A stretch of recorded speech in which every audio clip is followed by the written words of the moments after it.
Lideramos el camino de la opinión pública y buscamos que la cultura del debate alcance consensos y soluciones a los problemas de nuestro país.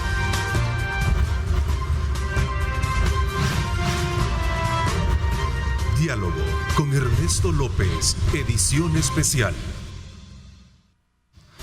Son las 6 de la mañana con 30 minutos, 6 de la mañana con 30 minutos. Gracias por estar con nosotros. Gracias por continuar con nuestra programación que, como siempre, arrancamos desde tempranas horas de la mañana para llevarles a ustedes las noticias más importantes ocurridas en nuestro país y el mundo entero. Así es que vamos en esta hora y media, como es costumbre también, al análisis político de la semana a través de esta edición especial en la que vamos a tener desde luego discusiones importantes y análisis sobre los temas que están vigentes a nivel nacional. Quiero darle la más cordial bienvenida a nuestro acostumbrado panel, el doctor Nelson García. Gracias por acompañarnos, doctor.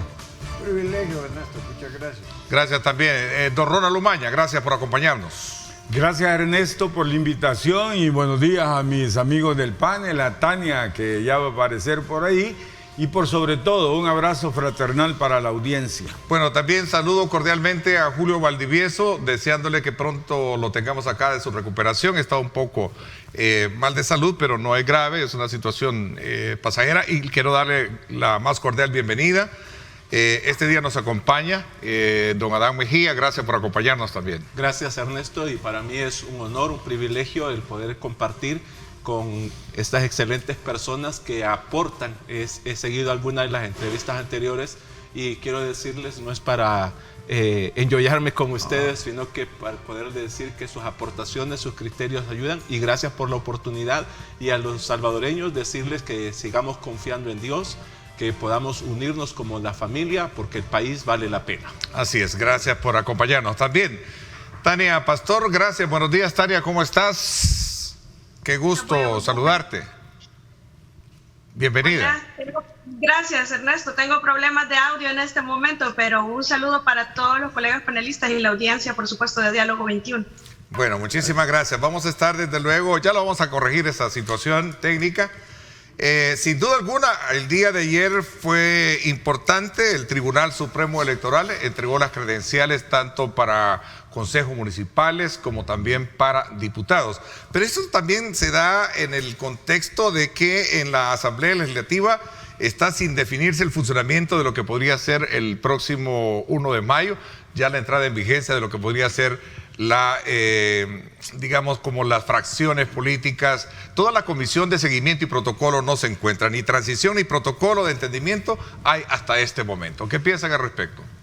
Bueno, protocolo de entendimiento, Neto, no se necesita, ¿verdad? La mayoría está de un lado y no hay por qué. Lo único que les recuerdo es que no más de 5 en la junta directiva, ¿verdad? Uno. Y dos, la comisión de instalación es así y es de ley. O sea, no hacerla es violar la ley, ¿verdad? La comisión que instala y que hace el traspaso de directiva a directiva. Entonces, no hacerlo es, pues, violar la ley. Yo espero que lo hagan, por un lado. Y por otro lado, realmente qué molesto que no le hayan dado entrevistas a los periodistas y que los hayan tratado de esa forma. Ellos debieron haber hablado con la prensa. Ellos se deben al pueblo salvadoreño y no a un partido político.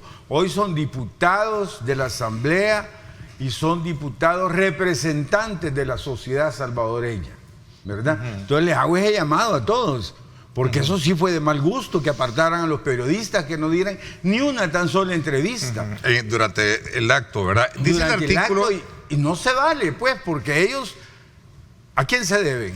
Dice el artículo 5 del reglamento de la Asamblea Legislativa, dice que se creará una comisión preparatoria con la finalidad de tomar las providencias necesarias para la instalación de la nueva Asamblea Legislativa. No, sobre este tema yo no tengo mayor criterio. De la instalación de la... Sí, me parece que es una cosa nimia, que hay temas palpitantes, mucho más, con todo respeto. Sí, sí, claro. Pero me abstengo de opinar. Ok, vamos a ver a Adán y Tania también. Gracias.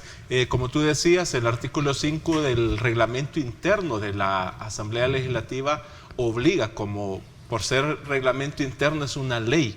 Y también recordémonos que esto es un mensaje de la transferencia de poderes, y yo creo que sí, si la ley lo regula, debemos de esperar que encuentre. Ahora, la misma ley da un tiempo prudencial para esto. Ya estamos a pocos días, aunque se habla de 10 días, pero no se ha dado ninguna luz. Entonces, creo que es cierto que ellos tienen la mayoría, el control del poder, pero hay otras representaciones legislativas que también necesitan, aunque sean minorías, necesitan saber cuál va a ser el rumbo que va a tomar esta Asamblea Legislativa en esta transición. Entonces, yo creo que sí es un mal mensaje en cuanto a no respetar lo que la misma ley manda. Recordémonos que la misma ley les otorgó la oportunidad de ser ahora diputados. Entonces no podemos manejar la ley a mi antojo, cuando me conviene o cuando no me conviene. El reglamento interno se escucha por varios candidatos que sigo yo, de los electos de Nuevas Ideas, que pretenden presentar reformas al reglamento interno. Entonces, pero mientras no estén ellos ya en el poder, que entran el 1 de mayo, la ley que está ahorita, el reglamento interno, es vigente, por lo tanto debe de respetarse. Ok, vamos a ver, Tania, no sé si ya logramos corregir tu problema de audio. Sí, adelante, Tania, cuéntanos. Gracias. Bueno, me parece que es un mensaje que están enviando, que no van a ratificar el reglamento como se encuentra en este momento. Yo no creo que vayan a hacer reformas. Pienso que el mensaje que están dando es que el reglamento va a ser un reglamento nuevo. Sin embargo, no me parece bien que no hayan dado declaraciones a la prensa. Quizás no valga la pena discutir el tema, pero pues la población los eligió y quiere escucharlos, quiere escuchar sus opiniones, quieren escuchar sus sentimientos, quieren escuchar sus proyectos. Entonces, en ese sentido, yo pienso que hubiera sido oportuno dirigirse a la prensa, dirigirse a la ciudadanía, utilizando como medio la prensa, para agradecerles, porque en realidad estaban recibiendo las credenciales gracias a que la ciudadanía los votó. Ahora, el tema del reglamento parece una réplica de lo que ya vimos anteriormente. Al llegar, yo pienso que van a hacer lo mismo, unas auditorías que de hecho es urgente que se realicen en la Asamblea Legislativa, y pues lo que yo espero es que en vez de reformas vayamos a ver un reglamento interior completamente nuevo, y yo espero de verdad que así sea. Okay. Y sobre el protocolo de entendimiento, yo escuché ayer al diputado Portillo decir y a otros diputados que era un derecho, que iban a ver, pero recordemos que dentro está el reglamento muy por debajo. En realidad no obliga a que haya un protocolo de entendimiento, sobre todo como cuando dice el doctor Umaña, en realidad son la mayoría las que van a decidir. Entonces, independientemente de que vayan a estar o no estar de acuerdo, pueden expresarlo, pero esto no va a inhibir a la nueva Asamblea de hacer un nuevo reglamento y de no tener un protocolo de entendimiento, porque no es necesario tener un protocolo de entendimiento, y yo pienso que no va a haber, y que no es obligación tampoco que lo haya, como lo decían los diputados. Es un reglamento, como reglamento pienso que va a ser el primer acto de la Asamblea, es derogar y emitir uno nuevo que automáticamente va a derogar el anterior. Solo hay que tener claro, ¿verdad?, sí, de que mientras no lo deroguen, está en vigencia. Sí, tienen que derogarlo y luego entrar. Sí, entonces ahorita están emitir uno nuevo, y en ese mismo se pone el artículo final en el que automáticamente queda derogado el anterior. Así sí, es. pero mientras no esté aprobado el nuevo, están infringiendo la ley, ¿verdad? Y el protocolo de entendimiento, si eso no tiene razón de ser, para nada. Además, hoy eso es derecho del que ganó. ¿Por qué tiene importancia tratar este tema? Bueno, lo quiero aclarar, es porque realmente hay mucha expectativa de la forma en cómo se va a trabajar en la próxima legislatura. Mire, tal vez, sí, doctor.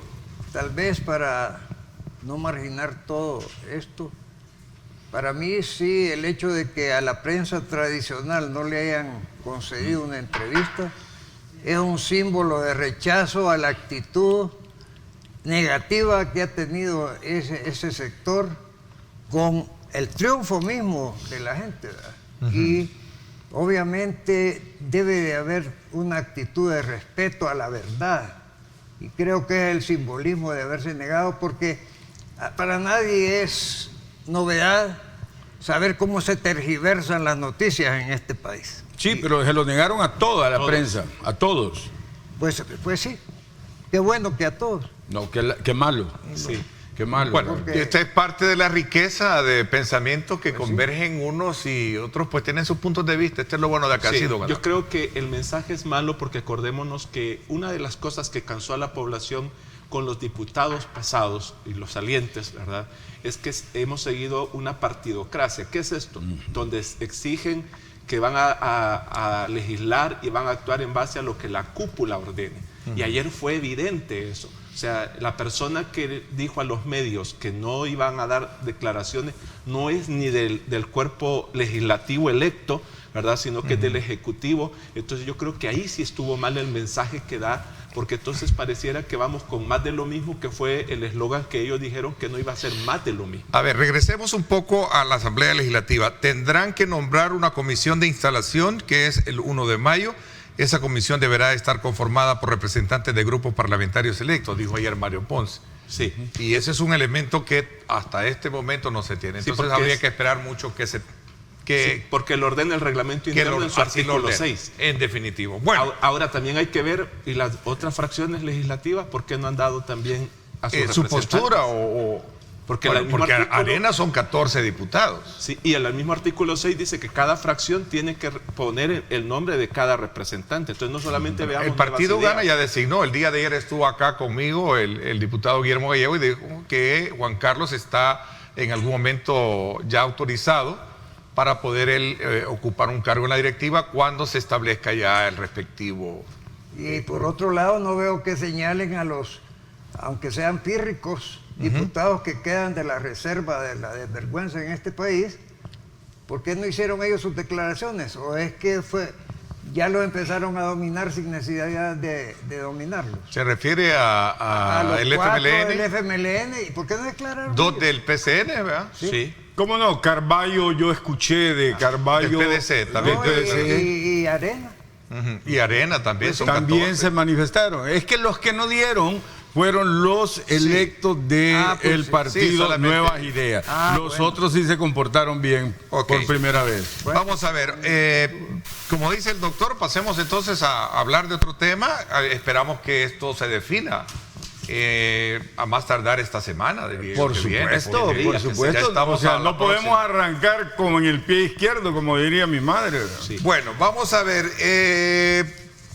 El Consejo Nacional de la Judicatura, aquí vamos a su charco. Bueno, Ya fíjense. concluyó el proceso, ya tiene 15 nombramientos, ¿no? Electos. Sí.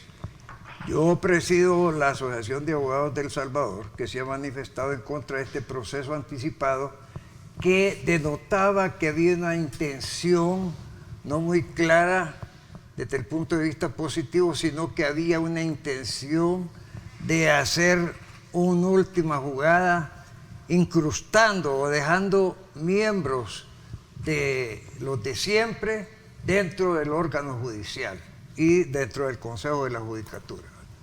Y así se demostró cuando el secretario de la FEDAE sustrae unos expedientes y él, sin tener autoridad ni calidad para hacerlo, va a presentar esto a la Asamblea Legislativa.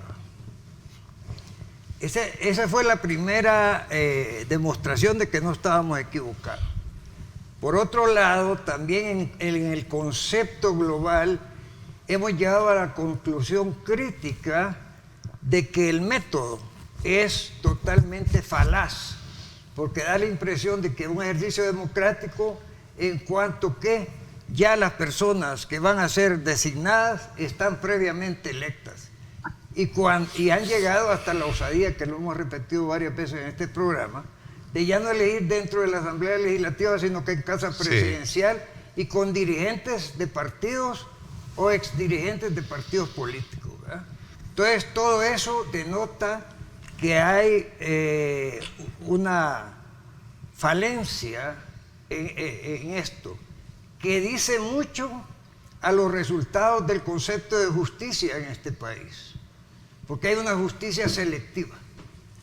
Fíjense bien cómo el iceberg de esto lo representa básicamente la Sala de lo Constitucional, que se ha convertido en un ente político manipulador de la justicia, bajo los conceptos que deberían de tener un equilibrio dentro del derecho mismo. Pero entonces, que hayan electo, siempre ha sido conceptuado el Consejo de la Judicatura como la puerta en donde entran los que ya van a quedar selectivamente. No se puede comparar esa selección con la que al menos hay democráticamente en el gremio de abogados, sino que esa es una componenda interna. En la historia del Consejo de la Judicatura se ha llegado al extremo de que los mismos concejales, hubo un momento en que se propusieron ellos de candidatos. Pues. Es cierto, sí, recuerdo. Sí. Es decir, son cosas inolvidables para los que estamos pendientes del concepto de justicia. Recuerdo muy bien ese episodio. Sí, y eso es piropo, ¿verdad? Porque los otros, ya se sabe aquí quién ha designado cierto partido para que sea el presidente de la Corte Suprema de Justicia. ¿Es así o no es así? Es así. Ok. Vamos a ver, Tania. Y el resto suscribo lo que dice el doctor. Ya nosotros veníamos sospechando de esta situación desde hace ratos y estamos convencidos que no es por gusto, sobre todo si tenemos como el antecedente que tenemos del Consejo Nacional de la Judicatura y lo que ha sucedido en el pasado con estas elecciones. Lo que sucede es que ahora hay que reconocer lo positivo. El Consejo ha hecho un ejercicio un poco más transparente de la selección de los 15 candidatos. Sin embargo, me parece que se puede confundir a la ciudadanía, los que vimos o a los que vieron esa transmisión donde los votaron o donde votaron los concejales, cuando le dicen a la ciudadanía, miren, los 43 candidatos reúnen los requisitos constitucionales y pueden ejercer el cargo. Eso es completamente falso. Yo quiero que la ciudadanía esté consciente que esa es una verdad a medias. Porque cuando hablan de requisitos constitucionales, el Consejo únicamente se refiere a que tienen la edad, a que no están condenados recientemente, a que son abogados desde hace X cantidad de años, pero no se refiere al cumplimiento de los requisitos de moralidad y competencia notorias y tal cual lo ha desarrollado la jurisprudencia de El Salvador, y el Consejo lo sabe.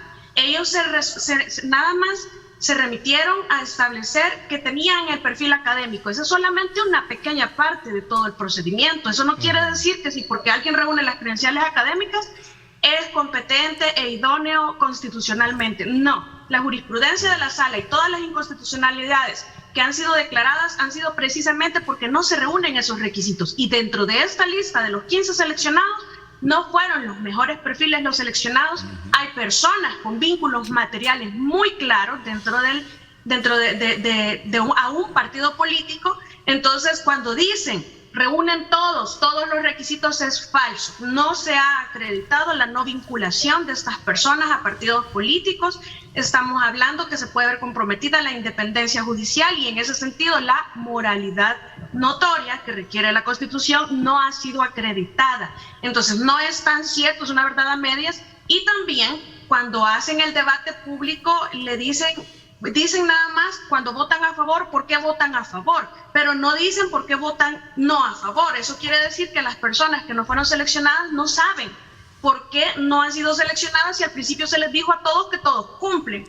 Es decir, el ejercicio de transparencia está medianamente bien, sin embargo está lleno de falacias y el resultado tampoco es el mejor. Está sucediendo lo mismo que ya quedó comprobado en las anteriores elecciones de candidatos por parte del CNJ, que no son las mejores cartas dentro del listado las que son votadas. Aquí son votados, es más, los concejales ya llevan a las personas que van a votar y únicamente rellenan, pero ya, como dice el doctor García, ya tienen pensadas las personas que quieren que queden, porque es decir, la carrera de elegir de esa lista de 43 que está en pantalla, ya tienen pensado dejar, eso no les correspondía hacerlo ya, pero lo hacen para que la nueva asamblea tenga que seleccionar de esa lista. Y si nos vamos a la otra lista de los 15, porque para que sepa la ciudadanía, la lista es de 30, 15 se elige a través de FEDAE, que no es el mecanismo idóneo porque FEDAE es privado, debería de ser la Corte a través de otro mecanismo, pero en esa lista de 15 que hace la FEDAE por elecciones de abogados,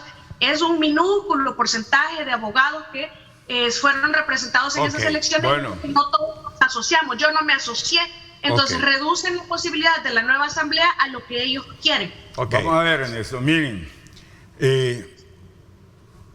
hoy tenemos una ventaja en esta sociedad, ¿verdad?, moderna, de comunicaciones modernas. De lo que se habla ya es que ahí hay 7 del FMLN, hay 7 de Arena y 1 de Gana, y ese va a ser el presidente de la Corte Suprema de Justicia, y ese partido es el socio de Nuevas Ideas, hay que dejarlo claro también. Entonces, cuando llegan los magistrados, son los del Consejo Nacional de la Judicatura, ¿verdad? Cada uno ya lleva del listado. Si eso fue electo afuera y llegaron ahí nada más a ratificar las cosas. ¿Cómo es posible que abogados de la talla de Jaime Ortega hayan quedado fuera? Por un hombre con una moralidad y una notoriedad en la sociedad y en el gremio de abogados, ¿verdad? Pero si tú revisas la historia de los competidores, a excepción de este servidor, por supuesto, se han dejado en el basurero a verdaderos juristas independientes, con criterio de toda naturaleza.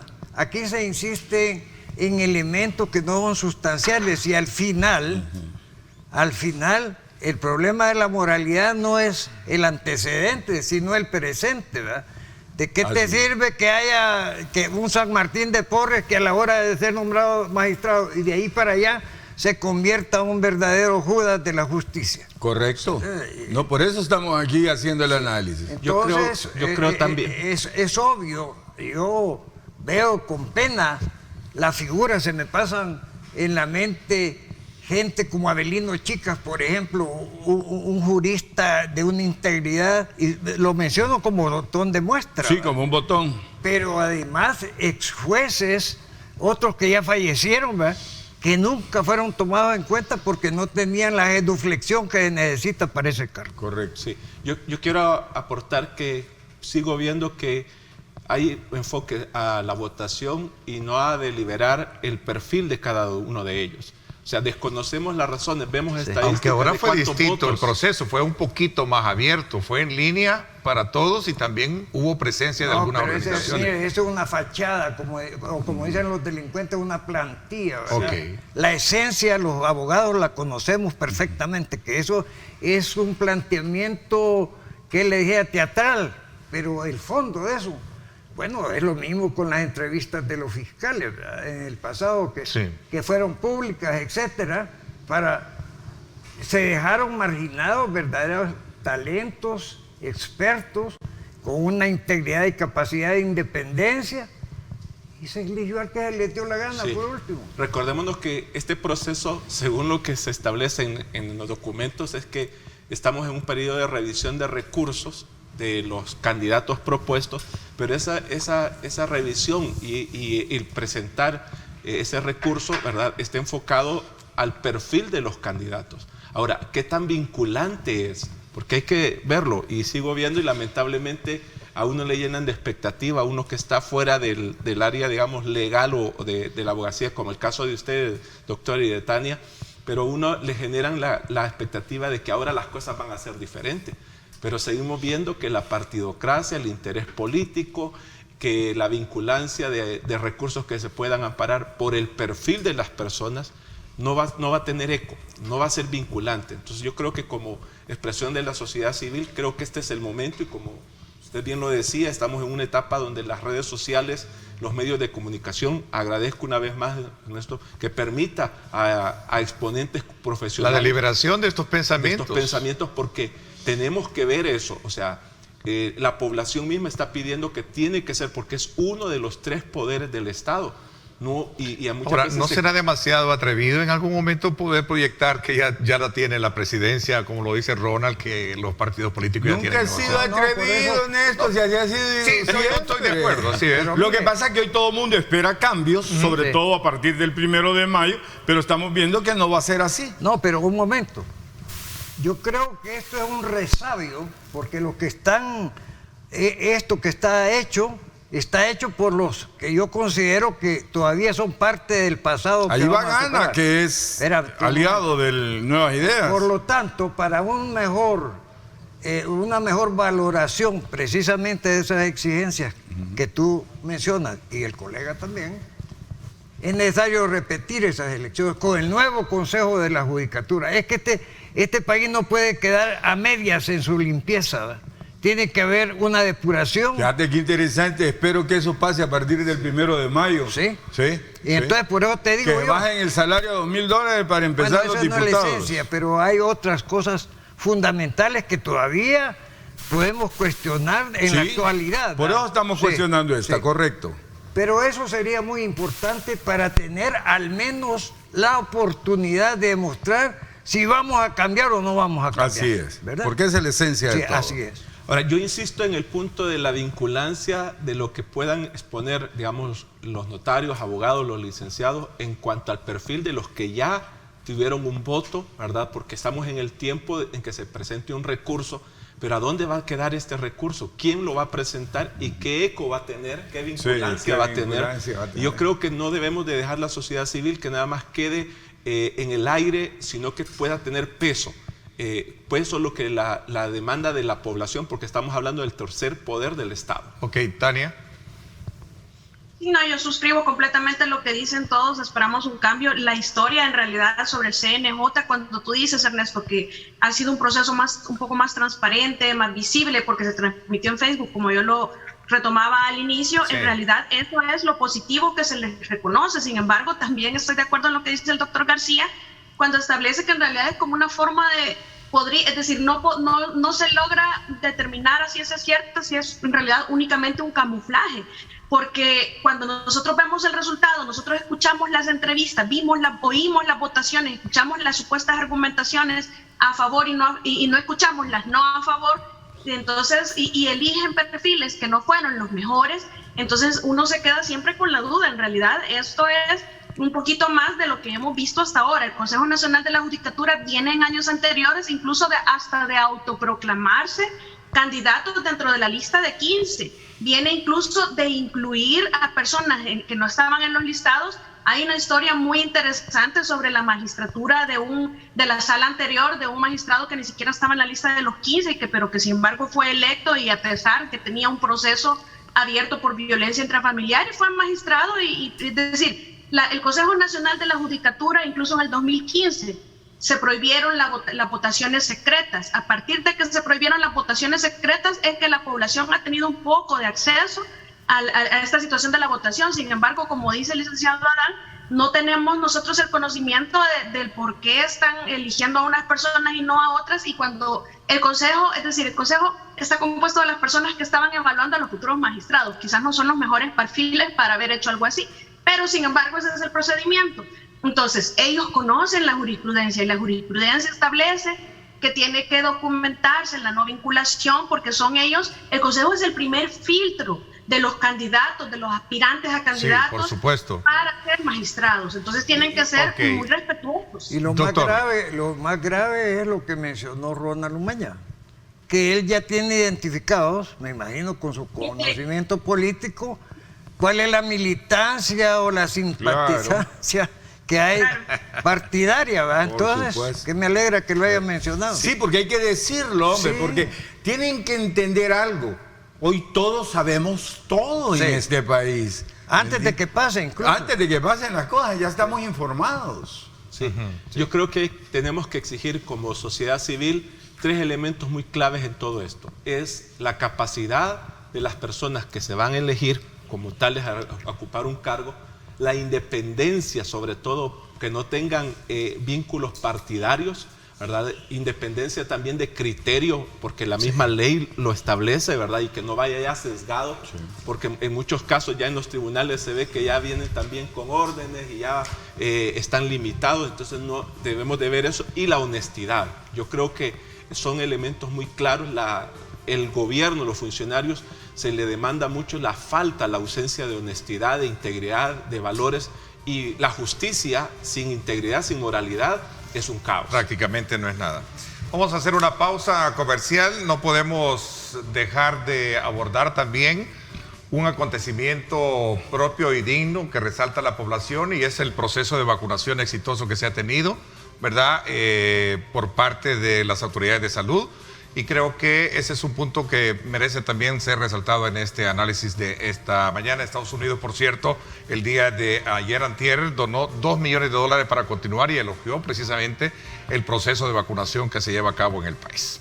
Así es que vamos a hablar de eso cuando regresemos. Son las 6:59. Gracias por estar con nosotros.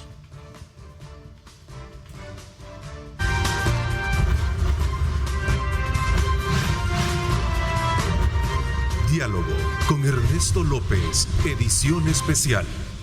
Continuamos con nuestro análisis político semanal en esta edición especial de Diálogo con Ernesto López, en la cual estamos haciendo un abordaje precisamente sobre los temas que han estado copando la semana. Ya hablamos precisamente de la entrega de los credenciales a los diputados y consejos municipales electos el pasado 28 de febrero, en la cual se resaltó muchísimo el tema del trabajo que llevó a cabo el Tribunal Supremo Electoral, pese a todas las críticas que se generaron alrededor, decía la presidenta en el marco de ese evento, de que miren, contra todo pronóstico de lo que ustedes decían y ataques cibernéticos, fue inmediatamente efectivo y rápido el escrutinio, porque eso hay que destacarlo. La presidenta le gana. Pues sí, pero se dijo que al final los resultados fueron inmediatos y no hubo fraude, como se decía. Vamos a ver, y luego hablamos el tema de la escogitación de los 15 nombres que ya tiene el Consejo Nacional de la Judicatura como parte del complemento de los 15 que va a presentar más a la Asamblea Legislativa. Veamos a ver, un hecho que también es importante resaltar y no podemos pasar por alto es el proceso de vacunación exitoso, de acuerdo a las consideraciones mismas, que no solo instituciones como los Estados Unidos ha hecho, que por cierto ha dado $2 millones, sino que también la población misma expresa su beneplácito por la forma en cómo se ha llevado a cabo esto. Creo que esto también da un mensaje por el tema que se venía viendo en cuestiones de discusión con el Ejecutivo, con aquella representante del Poder Legislativo, llamemos, de Estados Unidos, y esto nos demuestra la madurez política que tiene Estados Unidos, que separa lo político con lo social y lo comercial. Porque aunque algunos a favor del gobierno están diciendo, ya ven que las relaciones están bien, no nos confundamos. No es cierto. No nos confundamos, porque esto tiene que ver puramente con lo social. Y qué bueno que incluyeron a El Salvador, porque estaba leyendo que es una cantidad exagerada la que Estados Unidos dio, exagerada por la vinculancia o el interés social que tiene Estados Unidos hacia el mundo en la pandemia. Entonces, de esa nos han asignado esta cantidad a El Salvador, que hay que hacernos la pregunta, ¿para qué va a ser usado ese dinero? Porque el USAID, ¿verdad?, aprendió la lección desde los años 80, que ya no solo entrega dinero y que vean qué hacen con él, ya le da objetivos claros. Entonces yo creo que la ciudadanía también tenemos que, aunque se habla de que todo lo tratado de la pandemia tiene reserva el uso económico, esto ya está diciendo para qué va a ser utilizado. Entonces yo creo que debemos de demandar el que se utilice para que el beneficio al final sea realmente de la población, porque acordémonos que la Asamblea Legislativa saliente, junto con el Ejecutivo, se aprobaron millones para atender la pandemia. Se hablaba de 75 millones que se iban a asignar en las alcaldías para atender el problema de la pandemia, pero hasta ahí llegó la información. ¿Cómo se utilizó? ¿Qué beneficios tuvo la población de esos millones? Quedó en el aire. No solamente debemos de exigir transparencia del Ejecutivo en el caso de la pandemia, sino que también de las comunas. ¿Qué pasó con ese dinero? Entonces, ¿qué va a pasar con este dinero y cuál va a ser la finalidad de ello? Doctor, ¿ya se vacunó? Perdón. ¿Ya se vacunó? No, yo me voy a vacunar en el momento en que ya no exista alguien que la necesite más que yo. Yo estoy cubierto por la sangre del Señor Jesucristo. Amén. Ok, su valoración del proceso de vacunación. No, mis felicitaciones, pero igualmente me voy a sentir satisfecho y darle gracias a Dios totalmente cuando el último de los salvadoreños esté vacunado. Mientras tanto, creo que hay acciones que atentan contra esta acción preventiva, como es el querer hacer llegar a los alumnos a los colegios, más por razones económicas que por razones de conciencia educativa, ¿verdad?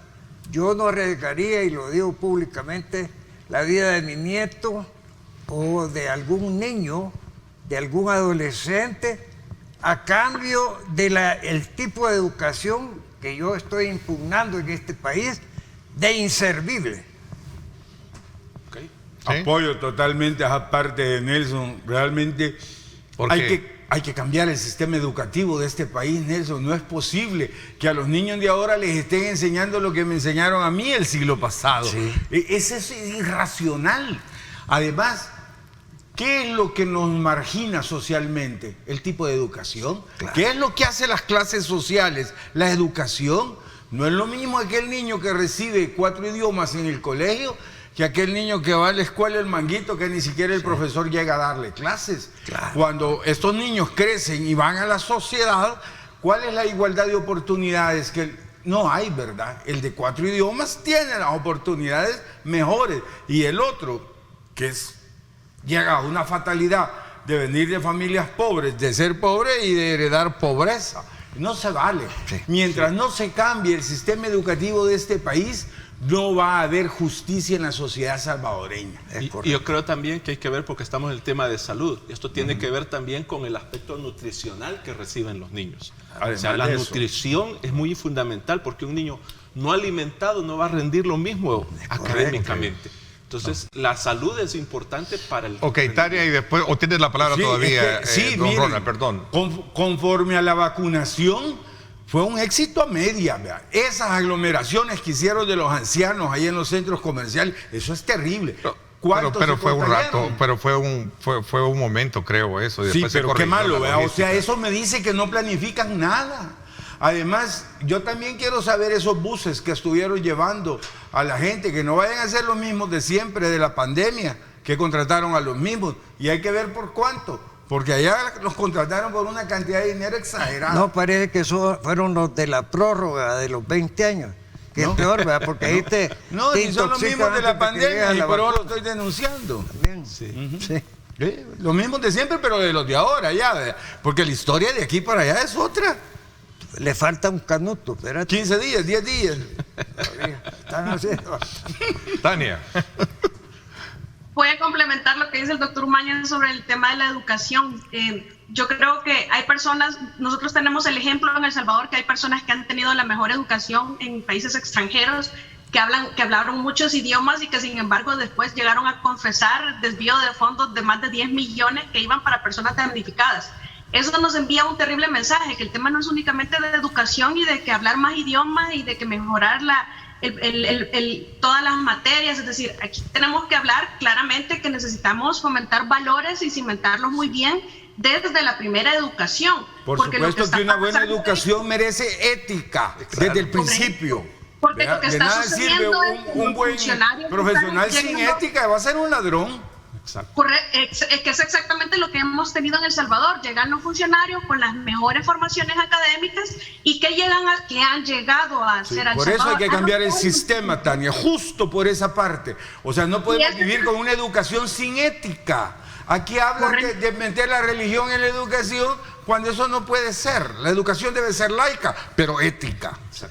Correcto. Tania. Entonces, en ese sentido, me parece que definitivamente tiene que cambiarse todo, pero incluir esa formación de valores, porque en esa medida también las futuras generaciones, los padres van a inculcar valores que deben ser inculcados desde el hogar. Nosotros vemos lo mismo, botar desde un bus una bolsa de mango que comieron y botaron la basura a la calle, que lo vemos que sucede desde una camioneta muy cara. Entonces, eso, es decir, botar la basura en su lugar es algo elemental, ni siquiera eso tenemos nosotros educación en El Salvador, y es lamentable. Sin embargo, es algo, precisamente lo estamos señalando porque debe de mejorarse, y en eso va a ser parte fundamental la nueva asamblea.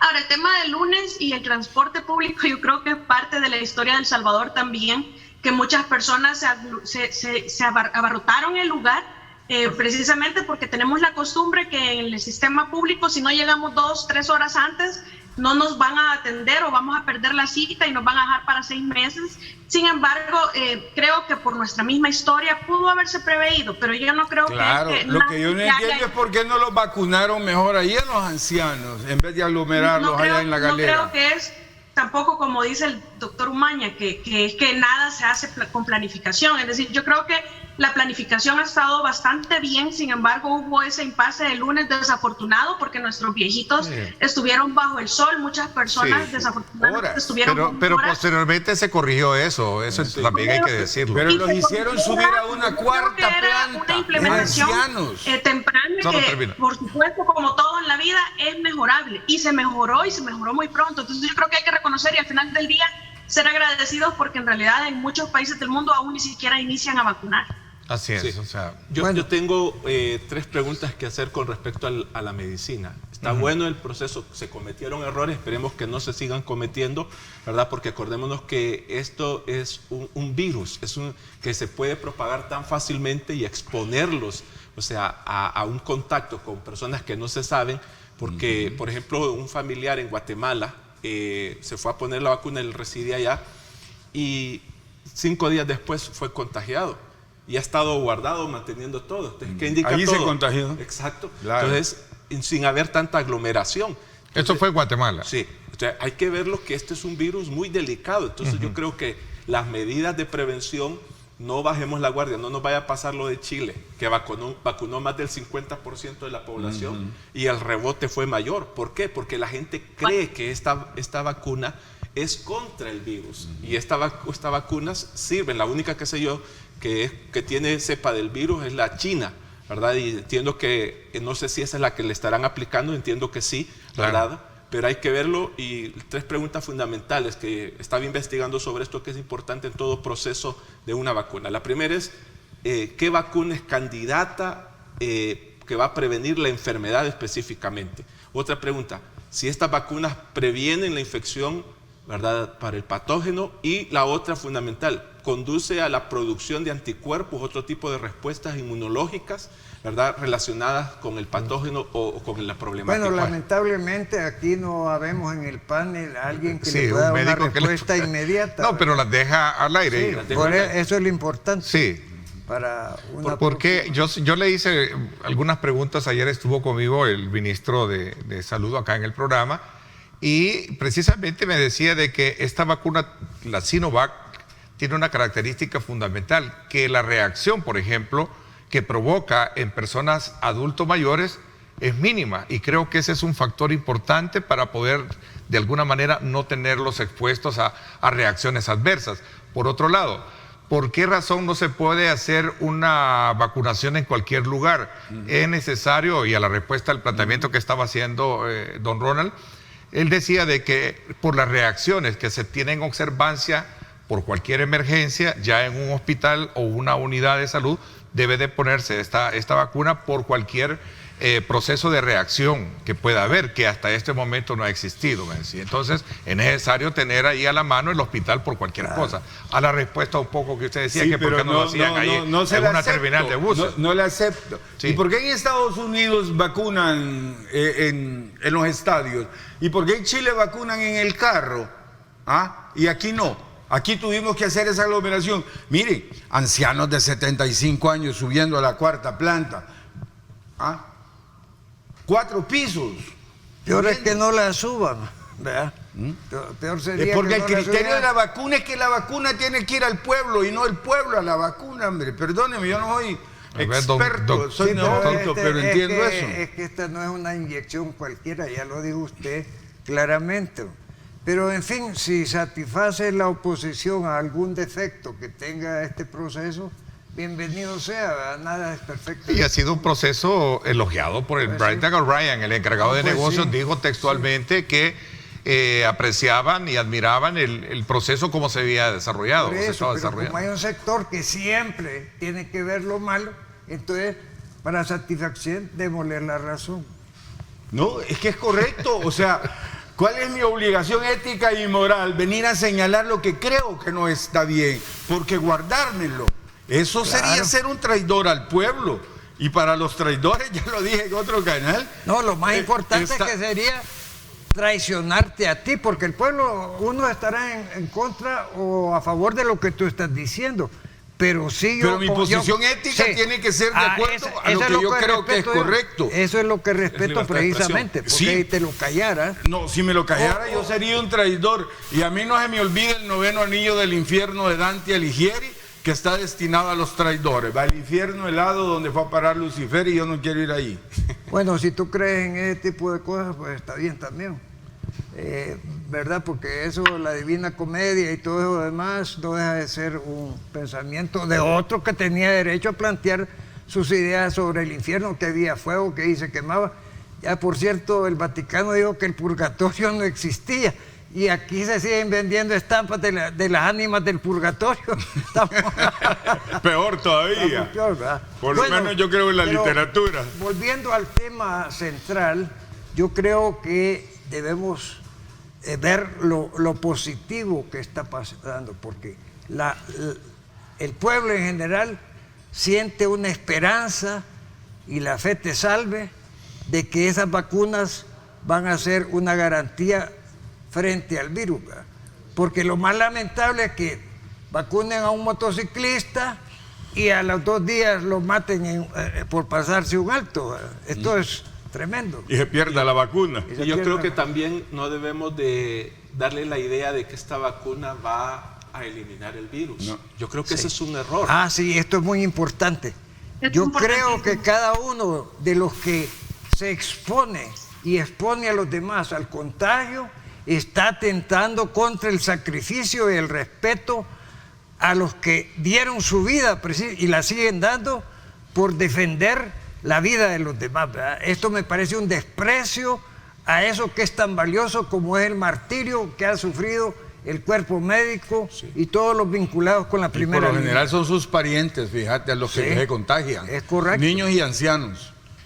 Sí. A ver, Tania. Yo creo que estoy de acuerdo en realidad con lo que dicen todos, y sobre lo que decía el doctor Umaña, yo creo que o el doctor García, me parece, no se trata de encontrar lo bueno y lo malo. A mí me parece que señalar lo malo es enfocarse en las oportunidades de mejora que uno tiene. Lo que sucede es que en El Salvador tenemos la costumbre que se señala lo malo no con la intención de mejorar, sino que a veces se señala únicamente con la intención de ser detractores y de tener de qué hablar para estar criticando.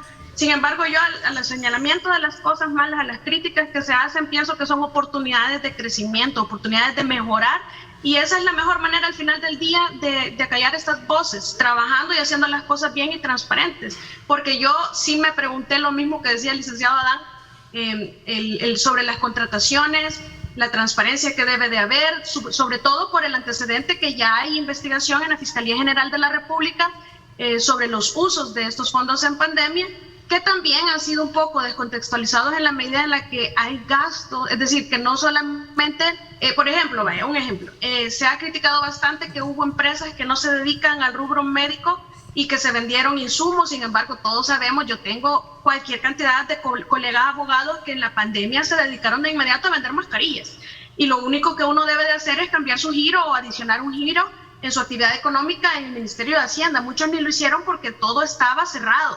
Pero hay cuestionamientos que hay que irlos atendiendo poco a poco. Sin embargo, creo que es válido que la ciudadanía se cuestione sobre el uso de nuestros fondos y la transparencia. Entonces yo creo que también sobre los 2 millones Estados Unidos tampoco es que los va a dar sin ningún tipo de control. Importante es también la rendición de cuentas de los fondos, del uso de los fondos en las alcaldías. Nadie en El Salvador sabe hasta hoy qué mecanismo se estableció, si la Corte de Cuentas ya auditó, es decir, todos sabemos la historia de las alcaldías. Sí, ese es un buen punto el que has abordado, que has tocado. Voy a hacer la pausa y vamos a tratarlo, ¿le parece? Porque eso de la transparencia es importante verlo. Es un elemento bien importante el que tú has logrado colocar. También Paul Steiner les manda saludos y nos escribe. Gracias. Y dice: Ernesto, tal vez la sala atiende mi demanda de inconstitucionalidad de este CNJ que metí en el 2016, dice. Está bien, ¿no? Estoy un poco relacionando el tema al principio, ¿verdad? Sí, claro. Lo vamos a abordar cuando regresemos, ¿te parece? Vamos a la pausa, son las 7:21. Gracias a usted por estar con nosotros. Gracias por estar enviándonos sus comentarios, sus preguntas, y sobre todo también compartiendo nuestra señal en cobertura completa, audiencia completa.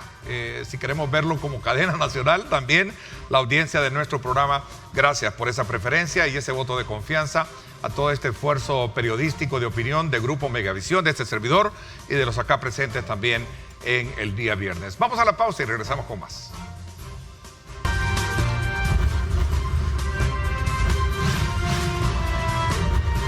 Diálogo con Ernesto López, edición especial. Antes de salir al corte, Tania, tú dejaste planteado un tema que despierta muchas inquietudes y un debate que es importante para medir los alcances sobre el papel fiscalizador o de auditoría que tiene la Corte de Cuentas de la República con relación al tema de las alcaldías, me decías, Tania, y luego tienen la palabra el resto. Sí, en realidad nosotros todavía no sabemos qué pasó con esos fondos porque muchos alcaldes sí salieron dando declaraciones, emitiendo declaraciones en donde establecían que los fondos habían sido utilizados para otro tipo de situaciones que no eran relativas a la pandemia, que es una de las observaciones incluso realizadas al órgano ejecutivo. Y ahí es donde yo decía que hay que tener cuidado porque en realidad cuando nosotros vemos el tema salud integralmente, no únicamente estamos hablando de las medicinas, sino de aspectos también circundantes como los hospitales, que eso ahí entra el MOP, y por ejemplo también la atención a las familias en el tema de alimentos, que ahí entra el MAL. Entonces cuando tratan de reducir que lo utilizado precisamente por el Ministerio de Salud es únicamente un par de millones, es como que estén obviando que el tema de tratamiento de la pandemia se va a reducir en el manejo que hace únicamente el Ministerio de Salud. Con esto no pretendo decir que si hay acusaciones de malos manejos, estas sean falsas. Okay. No es eso lo que estoy diciendo. Las investigaciones en la Fiscalía son las que van a determinar si hay o no hay cometimiento de delitos y pues responsabilizar a las personas que tienen que responsabilizar, pero que las alcaldías deben de rendir cuentas y que eso no les interesó a los diputados establecer el mecanismo ni apresurar a la Corte de Cuentas, eso también es una realidad. Pero ¿cómo se va si ya va para afuera 2 semanas? No, miren, la Corte de Cuentas no ha servido en este país, ¿verdad? Aquí hemos cuestionado eso de siempre. Hay que montar una Contraloría General de la República moderna, de lo mejor. Hay que ver qué país le funciona muy bien y ver qué podemos traer para acá. Porque eso de la transparencia es un problema que tenemos endémico aquí, ya, ¿verdad? Crónico el problema este. Vaya, por ejemplo, ahí, hoy para la pandemia se le compraron, no sé, 13 millones de dólares de insumos médicos a una empresa española que vendía repuestos de vehículos. ¿Cómo es posible? ¿Ah? Es el tipo de casos a los que yo me refiero precisamente. Correcto. Que sea comprado a una empresa que no se dedica a eso no quiere decir que la pandemia en el mundo entero y en El Salvador, yo tengo colegas que se dedicaron a la venta de mascarillas y que todavía lo hacen. Es decir, eso no implica en automático corrupción, eso implica pero es un que gran hay indicio, un llamado, ¿verdad? O sea, que a una empresa española chiquitita, cuestionada, que no tenía capital para eso. Ok, Mire, Tania, sí. Tania, yo quisiera opinar que este tema es integral y dice de un armazón diseñada para que haya una corrupción que se maneje como se ha venido manejando históricamente en este país, ¿verdad? Allá te nombro presidente de tal cosa para que me le dé finiquito a esto express, al otro no, tal, ¿verdad? A los alcaldes me les mandas una auditoría para sacarle la mitad de lo que les iba a reparar y me los traes aquí, etcétera, etcétera. Correcto. También dice con el objetivo que debe haber en este país de reducir el número de alcaldías. 262 alcaldías son demasiadas para un territorio tan extremo, pero alguien se preguntará, no, pero ¿y por qué se hicieron tantas alcaldías? Precisamente porque es el sistema de vasos comunicantes para mantener una oligarquía de poder a través de la sumisión de esas pequeñas estructuras y migajas de alcaldías que hay, ¿verdad? Esto hay un proyecto de administración municipal mucho más que le ha concretizado en base a cuestiones como son los mantos acuíferos, el desplazamiento poblacional, etcétera. Pero ya no podemos seguir danzando el zouk de la política aquí, ¿verdad? Es decir, una danza primitiva, ridícula, que a ojos vista son nada más los métodos para que la corrupción siga entronizada en este país. Yo creo que tenemos que enfatizar que la transparencia es clave.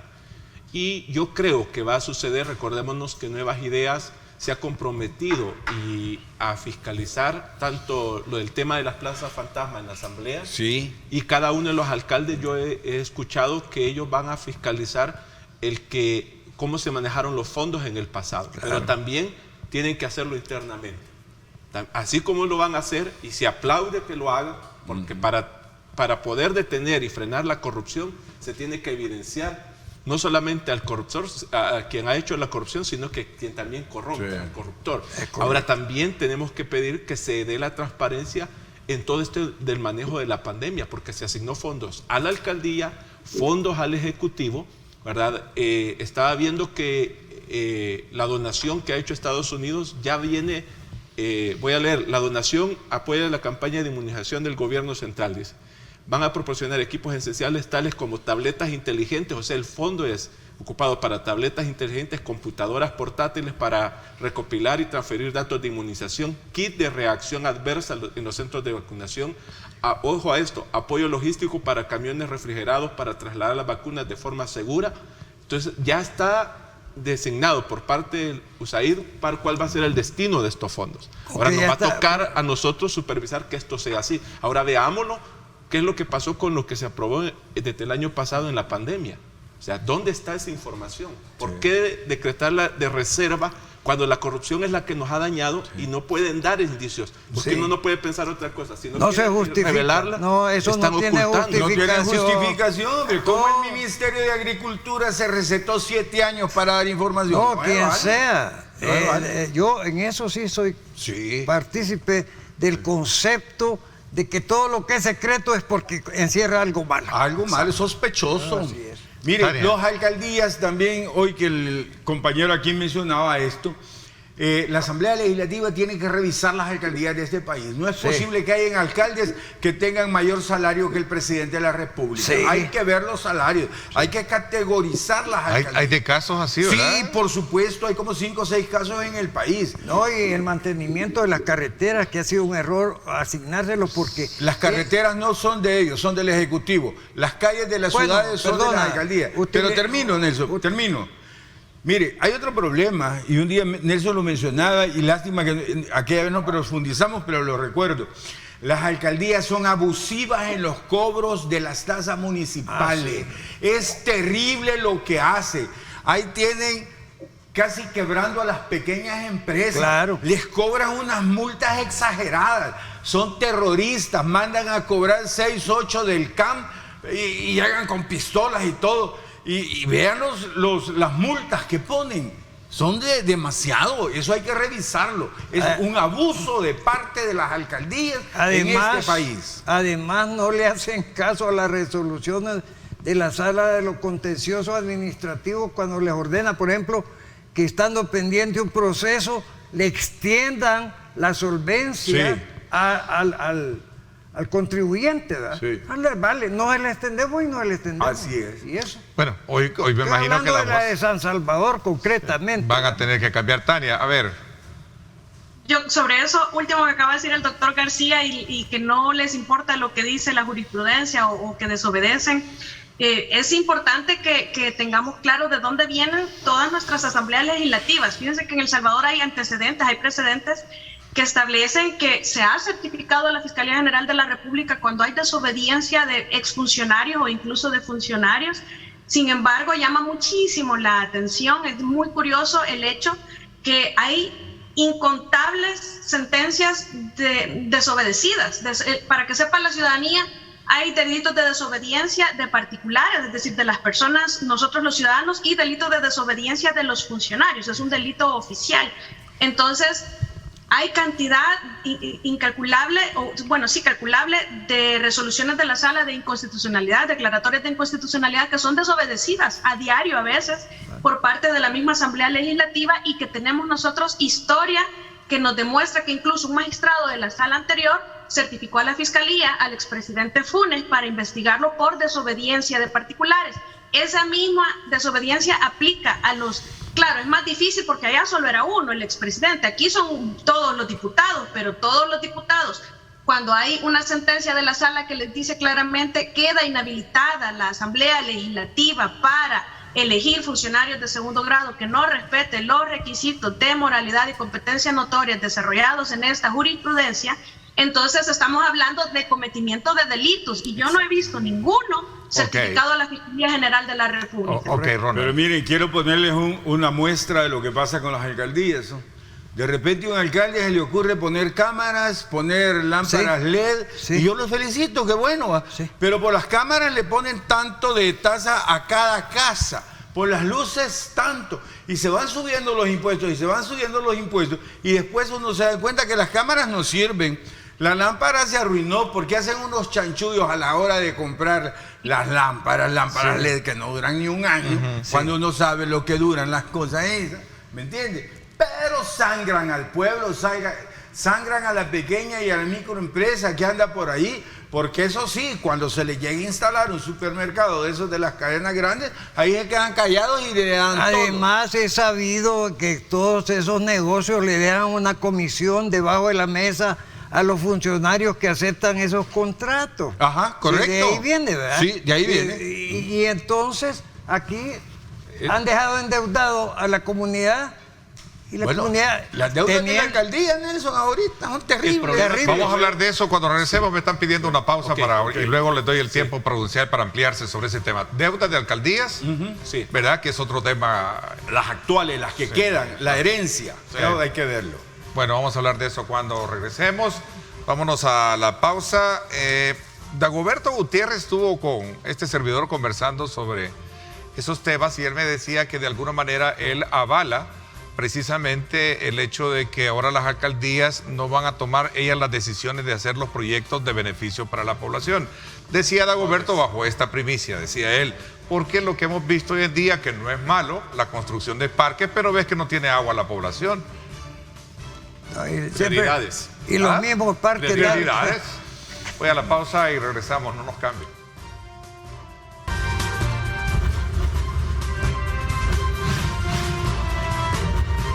Diálogo con Ernesto López, edición especial.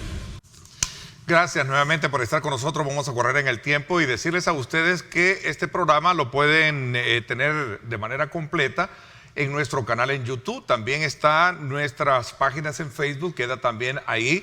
Y por supuesto también en redes como Twitter, segmentos que creo que es lo que ustedes han visto, pequeños segmentos de citas textuales que se hacen. Pero sí, completamente el programa está en nuestro canal en YouTube y también en nuestras páginas de Facebook.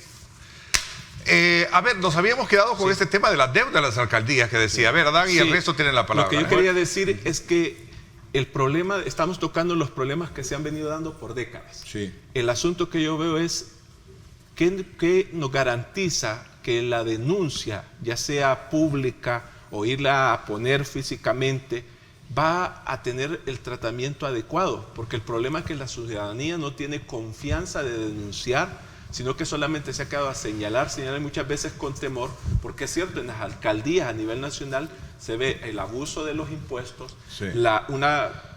por ejemplo, en Antiguo Cuscatlán, muchos obreros que hacen trabajos de reparación en casa me decían, mire, aquí el CAN sirve para nada más supervisar lo que uno está haciendo para después venirle a detener la obra, para después venir y tener que pagar al departamento donde Y está. multas abusivas. Entonces, yo creo que eso, y yo le decía a ellos, porque eran varios de diferentes, ¿y por qué no ponen la denuncia primero a la alcaldía? Expresen su inconformidad porque se sienten supervisados por el campo, que no les deja trabajar libremente. Entonces me decían, no es que no nos van a escuchar. Y otro decía, no, y después me van a venir a fregar todo. Entonces, no hay confianza en la población para poner una denuncia. Yo creo que también este es un tema muy importante. Importantísimo. Por ejemplo, eso es terrorismo clásico. Llegan 6, 8 policías, agarran un albañil, van a dejar de estar haciendo la mezcla, que aquí los vamos a multar, y llegan una multa de $2,000, tal vez 100 pesos le costaba al ciudadano hacer lo que estaba haciendo y le meten la multa de 2,000 pesos. No, ya es algo que hay que decir, ¿verdad? Pero Yo- permíteme, mejor lo termino. Por ejemplo, yo, como Nelson se refería a lo de San Salvador, yo quiero decirles que yo tengo mucho conocimiento de lo que pasa en Santa Tecla. Y lo que hablo, lo hablo por lo de allá, para que vean que pasa en San Salvador, como dice Nelson, pasa en Santa Tecla y pasa en todos lados. Claro. Son abusivos. Y los mandos medios son terribles. Exacto. Terribles. Prepotentes. Doctor La misma García. problemática en los mercados. Doctor Sí. García. No, espero otro tema porque ya lo agotó Ronald. Ah, no, a ver, Tania, para cerrar un poco el ciclo de lo que tú Igual. ya has planteado, ¿no? No, igual podemos pasar al otro tema. Pero solamente una cuestión Mire. que me preocupa. Mire, la deuda que están dejando estas alcaldías es bien alta. Y Obviamente hay que pagarla. Estos esperaban pagarla con el FODES. No va a haber FODES. Entonces, hay muchas empresas, muchos pequeños empresarios que le deben en todas las alcaldías. Proveedores, ¿sí? Terrible. Me daba cuenta que la alcaldía de La Unión es una deuda de 8 millones y algo. Otra alcaldía de las pequeñas de allá de La Unión dejaba 3 millones y pico. Una alcaldita así, Nelson. Pero miren, es que debería ser prohibido que un alcalde comprometa dinero de la alcaldía o deudas más allá del periodo para el que ha sido electo. Y pongo de ejemplo la alcaldía de Ayutustepec. Ahí el licenciado Noches se ha preocupado de que los préstamos que hizo durante los 3 periodos que ha estado signifiquen que hayan sido cancelados a corto el último plazo, día sí. de que él Pero aquí, y esto Heredar se deudas. lleva de encuentro a varias gente, ¿verdad? Eso de endeudar a la alcaldía para 25 años. Sí, no se vale. Hacer contratos con empresas para un cuarto de siglo, cuando ellos lo van a estar 3 años, no se vale. pues. Eso debería ser prohibidísimo. Debería ser delito. Debería ser delito, ha de ser delito. Por Yo creo ejemplo, que hay que contratar publicar- con la basura para 25 años. ¿Y por qué? Sí. Sí. Ok, Tania. Sí, hay una disposición que establece esa prohibición, pero únicamente es para los 180 días anteriores, que está en el Código Municipal, si no me equivoco, en el artículo 33, ordinal 12, que establece que 180 días antes no se puede contraer obligaciones a hacer contrataciones, porque lo que hemos visto en las alcaldías es que trasladan a plazas permanentes a personas que han sido militantes, que han hecho activismo partidario. O sea, tenemos todo tipo de nepotismo y por eso es que volvemos a que el tema es integral. En El Salvador nada o poco es nepotismo y eso es así porque la Asamblea así lo ha querido. Porque en realidad, por eso es que nosotros vemos que en las alcaldías está lleno de familiares y de amigos del partido, todos los cargos, todo tipo de puestos. Entonces los dineros no son utilizados para obras, son utilizados para hacer puentes a la orilla de la carretera como lo que vimos en San Miguel, paradas como la de Santa Ana, o banderas de $400,000 o $300,000 en época de pandemia.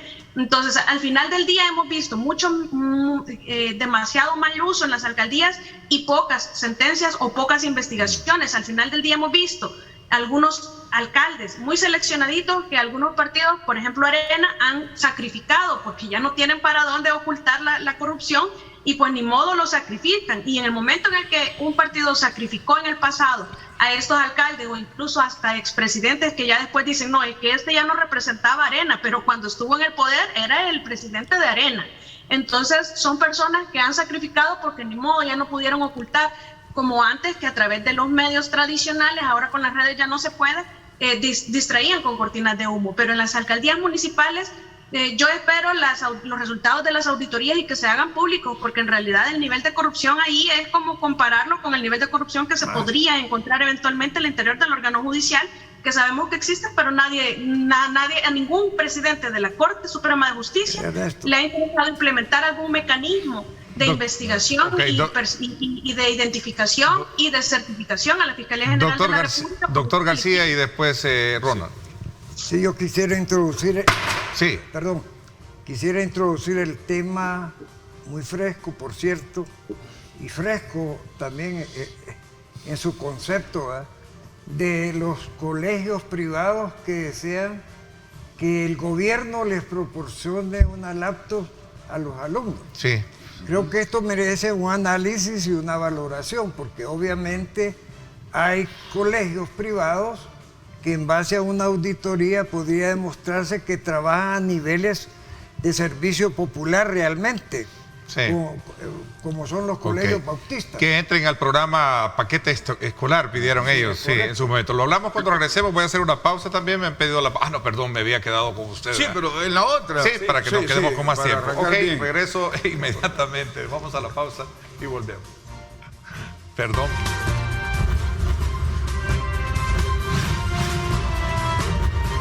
Diálogo con Ernesto López, edición especial. Nuestro buen amigo Julio Valdivieso, ¿verdad? Es de la corriente de decir saco número, ¿verdad? Sí. Hay que sacar número. Sí.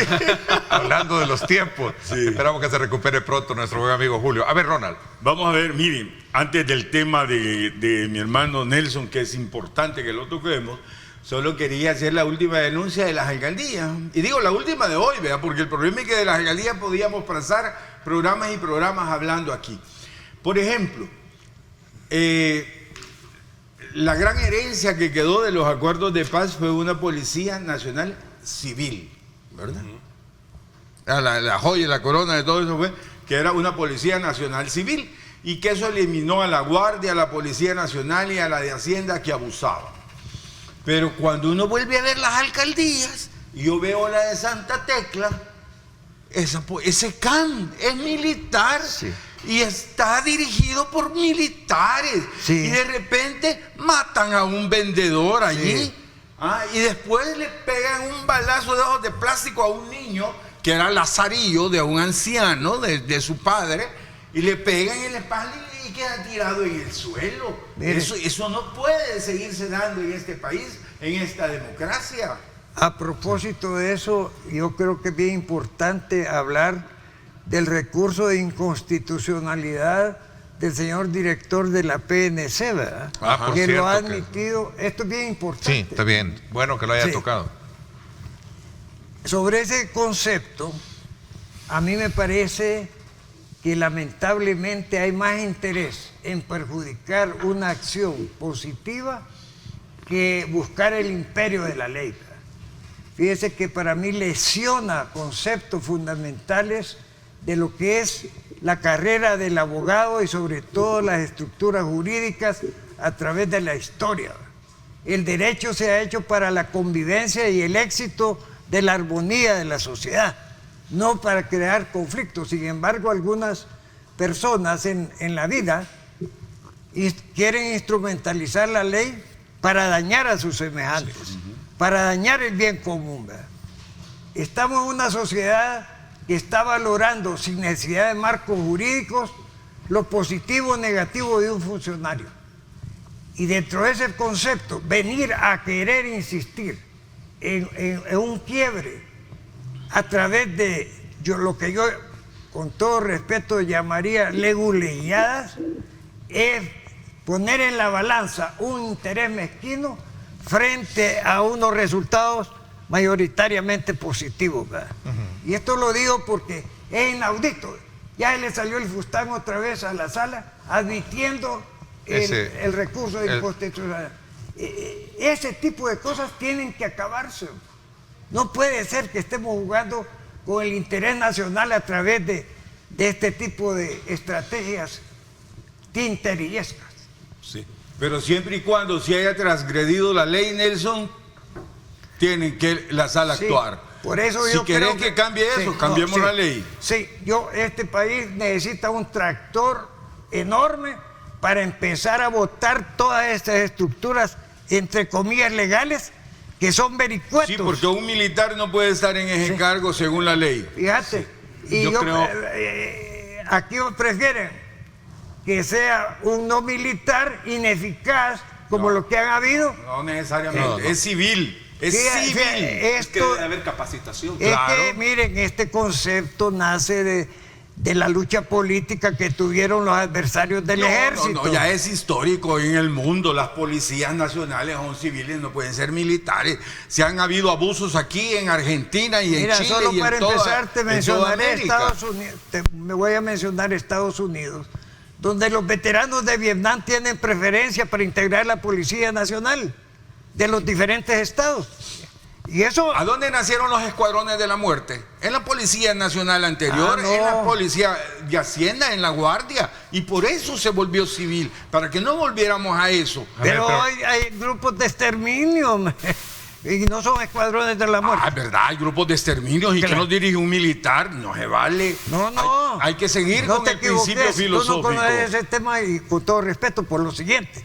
Porque como están judicializados, ese tema está judicializado, son policías que para hacer un negocio y además complementarlo con la eliminación física de la delincuencia, consiguen patrocinadores particulares, empresarios, Terrible. agricultores, etcétera. Eso no tiene nada que ver con el director de la PNC. Sí, pero no debe ser militar, ¿Verdad? tiene que ser civil. Tiene que ser una persona capaz, sea militar, sacerdote, lo que tú quieras. No puede haber un concepto de antinomia basado en que yo soy antimilitarista o soy No es antimilitarismo, tiene que ser un civil capacitado para el cargo. Tania, ¿qué piensas tú como abogada de ese tema? ¿Tania? Ahora sí escucho. Tengo problemas de audio. en Ok, realidad. ¿qué opinas tú siendo abogada de ese tema? Del nombramiento. Sí, Yo sí, considero sí. que si en realidad Sí. establece una prohibición, la ley de personas, es cierto, los militares no dejan de ser militares porque están de baja. Si la ley establece que no debe de ser un militar, de baja o de alta es un militar, y pues entonces yo creo que la ley, aunque no nos guste, dura es, pero tiene que cumplirse. Pero es la Y las ley. personas van a hacer el análisis y quizás el resultado no les vaya a gustar a muchos, pero creo que hay que ser coherentes y lo que no lo que se considere injusto hay que reescribirlo, pero nuestra historia nos ha enseñado en el pasado que definitivamente en la Policía Nacional deben de haber civiles. Ahora, si hay algún error de interpretación, ya lo verá la sala. Sin embargo, si hay tanta claridad en el asunto, yo creo que el camino va un poco sencillo de resolverse. Sí, también hay que verlo que el tema nació por lo del campo, ¿verdad? Entonces hay que ver que también tiene mucho comportamiento militar el CAM en las diferentes alcaldías. Entonces yo creo que se debe regular esto, y otro punto muy importante ante este cambio del 1 de mayo es lo de las deudas que heredan los alcaldes y que fácilmente se dicen, mire, disculpe, eso fue la administración pasada, yo no tengo nada que ver. ¿Y qué va a pasar con todos esos proveedores cuando alguien le diga así? Entonces tiene que hay una pagarse. quiebra. Se van a tener que pagar. Claro. Y Pero quiebran lo que dicen. No, pero la realidad de muchos casos es que no les pagan La realidad y es que no están les en pagan. el proceso. es que ponen los demandas. deudores no son los alcaldes, sino en la institución. Exacto. Por lo tanto, esas deudas deben ser canceladas. Sí, pero hay casos- Sería ilógico que viniera el alcalde y dijera, no, como yo no firmé el contrato, yo no pago. Por Pero eso es ejemplo, lo que van a decir todos. por ejemplo, el caso de Nuevo Cuscatlán, No que pueden tuvo decirlo. que intervenir porque se rentó el edificio para la alcaldía de Nuevo Cuscatlán del actual presidente. ¿Qué es lo que...? En la auditoría, Sí, diga. ¿Tania? que en la auditoría que van a realizar podría resultar también que hayan contratos que sean fraudulentos. Ah, por supuesto. Exacto. Ahora, ¿qué pasó en Nuevo Cuscatlán? Que la resolución fue que ordenaron que la alcaldía tenía que desalojar el inmueble para que el propietario pudiera rentarlo a otro. Ahora preguntemos, ¿qué pasó con la deuda? ¿Todavía está ahí? Todavía está ahí, no le han pagado. Bueno, pero la pregunta, y creo Pero que está es bien. cuento viejo. Fíjense que nosotros, la Asociación de Abogados del Salvador, cayó en mora la alcaldía del FMLN. Sin embargo, cuando llegó Norman Quijano, lo primero que hizo fue cancelar la mora en que estaba la alcaldía. Sí, pero va a pasar eso hoy en porque todo Es el que país. tiene que- debe de hacerlo. Y por No, es que no pero se yo puede creo que- hacer y que nadie no sea un proceso desentendido. largo, porque al final va a terminar quebrando a la gente. Hacen quebrar a los negocios. Claro, Bueno, no. señores, nos quedamos pendientes con su tema. Si quieren lo podemos programar para el próximo viernes. Sí, yo creo que es importante tocar el tema de la educación y enfocarlo a términos de reformas de ese negocio súper lucrativo que ya Ok. tiene hartos a los padres de familia. Les agradezco mucho, don Ronald, gracias por habernos acompañado, gracias don Adán Gracias, también por Ernesto. habernos acompañado en la ausencia de Julio Valdivieso, a quien le deseamos una pronta recuperación. Gracias, doctor García, gracias Tania también, como siempre, muy atinados tus aportes. Por mi parte, esto es todo por hoy, pásenla bien y como siempre recuerden lo más importante, amar a Dios sobre todas las cosas. Lideramos el camino de la opinión pública y buscamos que la cultura del debate alcance consensos y soluciones a los problemas de nuestro país.